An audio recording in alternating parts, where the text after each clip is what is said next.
और ये जो गुनाह है ये सिर्फ बीजेपी का गुनाह नहीं है, ये तो कांग्रेस पार्टी को भी इस पर जो हाथ हैं उनके खून से रंगे हुए हैं कि आप जो रिप्रेजेंटेशन है उसकी हत्या कर रहे हैं। ये बहुत महत्वपूर्ण मुद्दा है और ये अब से नहीं, करीब 40 साल से जो मुस्लिम जो इंटेलेक्चुअल्स हैं वो इस मुद्दे को उठाते रहे। पसमानदा मुसलमानों को उनका हक मिलना चाहिए, लेकिन मोदी जी सिर्फ मुझे एक बार ये बता दें कि जब वो लिंचिंग हो रही है, जो हत्याएं हो रही हैं, जो नूह में घर जलाए गए, सिर्फ एक सवाल का जवाब दें, जो नूह में घर ढाए गए और जो लोगों के घरों पे बुलडोजर चल रहा है, मुझे बताएं वो उच्च समुदाय के लोगों के हैं या पसमानदा के? जब ट्विटर पे होती हूँ तो कहते हैं देखो तुम तो टीवी पे भी नहीं हो, अब तो यूट्यूबिया बन गई हो। तो अब जब प्रधानमंत्री यूट्यूबिया बन गए हैं तो आप सबको भी तो खुश हो जाना चाहिए कि आपकी की कैटेगरी में शामिल हो गए, आपकी बिरादरी में शामिल हो गए। उच्च तबके की महिलाएं जो पहले से ही जिनका सत्ता पर हर तरह का आधिपत्य है, वो और ज्यादा अब संसद में पहुंच जाएंगी, विधानसभा में पहुंच जाएंगी। यानी पहले से ज्यादा भगवा नजर आएगी हमारी संसद अगर बिना पिछड़े वर्ग की और जो धार्मिक अल्पसंख्यक महिलाएं हैं अगर उनको रिजर्वेशन नहीं दिया जाता। आपके जो विधुड़ी हैं उन्होंने अभी गाली गलौज की संसद में असंसदीय भाषा का इस्तेमाल किया, उनको राजस्थान में इंचार्ज बना दिया, उनको टोंक जिले का। तो यहाँ एक ऐसी सरकार है जो नफरत को इनाम देती है, रिवॉर्ड देती है हेट को। तो ऐसे में नफरत ही पलेगी, बढ़ेगी, आगे उसे परोसने का, पालने का काम किया जा रहा है। तो मुझे बिल्कुल भी हैरानी नहीं है, बल्कि अब तो ऐसे किसी डेटा या किसी रिसर्च की जरूरत भी नहीं है समझने के लिए कि क्यों हो रहा है। मुझे तो सबसे पहले ये लगता है कि शायद नफरत ही अब एक अकेली नीति बची है। हमने देखा कि महिला आरक्षण बिल संसद में पास हुआ, लेकिन उसके दूसरी तरफ हम देखते हैं कि मणिपुर में महिलाओं को नंगा घुमाया जाता है। मध्य प्रदेश को उज्जैन में हुई, वहाँ पे एक महिला निर्वस्त्र घूम रही थी, कोई उसकी मदद करने वाला नहीं था। बीजेपी शासित राज्यों में ऐसी घटनाएं क्यों हो रही है? देखिए, पहली बात तो ये है कि महिलाओं के साथ जो ये नाइंसाफ़ी है, जो हिंसा है और यौन हिंसा है, इसका इतिहास तो बहुत पुराना है। सिर्फ़ फ़र्क इस बात का है कि बीजेपी की सरकार में जो मेरा ऑब्ज़र्वेशन है वो ये कि वो लोग जो कि क्रिमिनल्स हैं, वो ताकत के सत्ता के पीछे छिप गए हैं और सरकार का अहंकार इतना बढ़ गया है अब 10 साल की पूरी सत्ता के बाद कि उनको लगता है हमारा कोई कुछ नहीं बिगाड़ सकता है। इसीलिए जब दर्जनों की तादाद में आके महिला पहलवान, जिनके साथ ये सोचिए कि जो महिला सशक्तिकरण की पहचान बताई जाती हैं महिलाएं, जब उनके खिलाफ नाइंसाफी होती है, वो धरने पर बैठती हैं, जो भारत के इतिहास में कभी नहीं हुआ, और उसके बावजूद भी बिना इंसाफ मिले हुए वो उठ जाती हैं। अगर देश ये बर्दाश्त कर सकता है तो वो कुछ भी बर्दाश्त कर सकता है। अभी हिंदुत्व वॉच की एक रिपोर्ट आई है, उसमें बताया गया कि हेट क्राइम की जो 80% घटनाएं हुई है बीजेपी शासित राज्य में हुई, क्योंकि सीधे तौर पर बीजेपी शासित और बीजेपी पोषित भी हमसे कह सकते हैं। क्योंकि अब ये देखिए, आपके जो विधुड़ी हैं उन्होंने अभी गाली गलौज की संसद में असंसदीय भाषा का इस्तेमाल किया, उनको राजस्थान में इंचार्ज बना दिया, उनको टोंक जिले का। तो यहाँ एक ऐसी सरकार है जो नफरत को इनाम देती है, रिवॉर्ड देती है हेट को। तो ऐसे में नफरत ही पलेगी, बढ़ेगी, आगे उसे परोसने का, पालने का काम किया जा रहा है। तो मुझे बिल्कुल भी हैरानी नहीं है, बल्कि अब तो ऐसे किसी डेटा या किसी रिसर्च की जरूरत भी नहीं है समझने के लिए कि क्यों हो रहा है। मुझे तो सबसे पहले ये लगता है कि शायद नफरत ही अब एक अकेली नीति बची है। जो स्टेट पॉलिसी है, फिलहाल स्टेट की अपनी अपनी पॉलिसी होती है। कोई स्टेट लोगों को शामिल करने का काम करता है, कोई किसानों, आदिवासियों, दलितों, अल्पसंख्यकों की भलाई के लिए काम करता है। लेकिन इस स्टेट की सिर्फ एक ही पॉलिसी है, वो है नफरत। तो पिछले 10 साल में यही स्थापित हुआ है। लेकिन मैम, सरकार एक तरफ लगातार कहती है महिला सम्मान की बात, बेटी बचाओ बेटी पढ़ाओ, उसके बावजूद भी ऐसी घटनाएं लगातार हो रही है। क्योंकि जमीन पर जो बात कह रहे हैं वो ईमानदारी से नहीं कहते, जो चेहरे पर कह रहे हैं और दिल में जो बात है वो, जैसे कहते हैं ना कि मुंह पे राम और बगल में छुरी।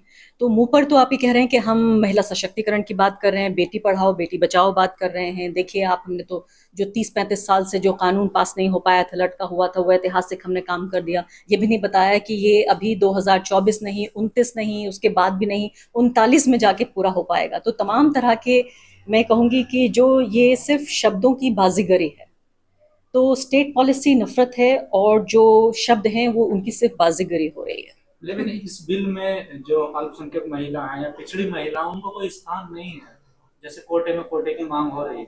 बिल्कुल, डेफिनेटली आपकी बात से मैं सहमत हूँ, और इसीलिए एक महिला होने के बावजूद भी मुझे लगता है कि ये इंसाफ तो हुआ, लेकिन बहुत अधूरा इंसाफ है। और कभी कभी जो अधूरा इंसाफ होता है वो नाइंसाफी से भी ज्यादा खतरनाक होता है। अभी फिलहाल पूरा डेटा जो बताता है इसका, अगर आप आंकलन करें कि अगर ये लागू होगा, चाहे 39 में ही लागू हो, 2039 में, तब भी ये बताता है कि जो उच्च तबके की महिलाएं जो पहले से ही जिनका सत्ता पर हर तरह का आधिपत्य है, वो और ज्यादा अब संसद में पहुंच जाएंगी, विधानसभा में पहुंच जाएंगी। यानी पहले से ज्यादा भगवा नजर आएगी हमारी संसद अगर बिना पिछड़े वर्ग की और जो धार्मिक अल्पसंख्यक महिलाएं हैं अगर उनको रिजर्वेशन नहीं दिया जाता इसी के अंदर। विपक्ष ने सहमति दे दी है इस पर, तो क्या वजह रही? आखिर डरा हुआ है विपक्ष क्या? विपक्ष ने सहमति भी दी और उसके बावजूद भी उन्होंने ये भी कहा, दोनों चीजें कहीं, वोट भी दे दिया और ये भी कहा कि नहीं होना चाहिए कोटा विद इन कोटा, हमें चाहिए।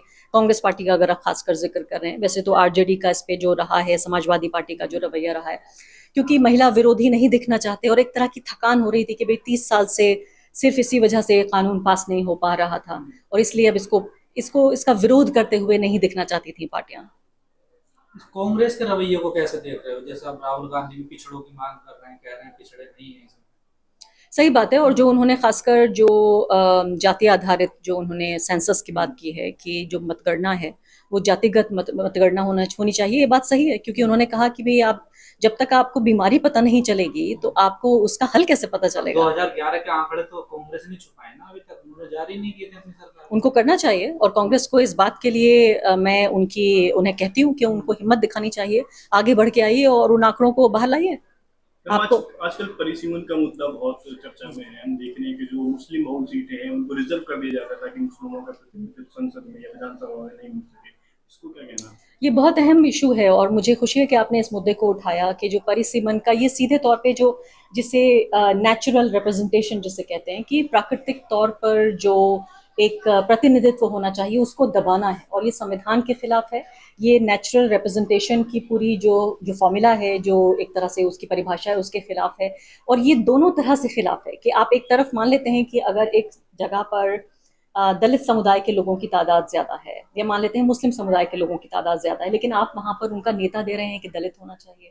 दूसरी तरफ आप देख रहे हैं कि दूसरे तबके के लोगों की तादाद कम है, क्योंकि रिप्रेजेंटेशन इसीलिए तो हमारे संविधान में भी जो SC STs हैं उनके लिए अलग से सीटें रखी गई हैं, ये समझते हुए कि उस समुदाय से अलग से नेचुरल रिप्रेजेंटेशन आना चाहिए। अमेठी और रायबरेली यहाँ पे दलित बहुल है और जैसे नगीना सीट है वो मुस्लिम बहुल है, बल्कि नगीना रिजर्व कर रखी है और जो अमेठी और रायबरेली है वो जनरल कर रखी है। और ये जो गुनाह है ये सिर्फ बीजेपी का गुनाह नहीं है, ये तो कांग्रेस पार्टी को भी इस पर जो हाथ हैं उनके खून से रंगे हुए हैं कि आप जो रिप्रेजेंटेशन है उसकी हत्या कर रहे हैं।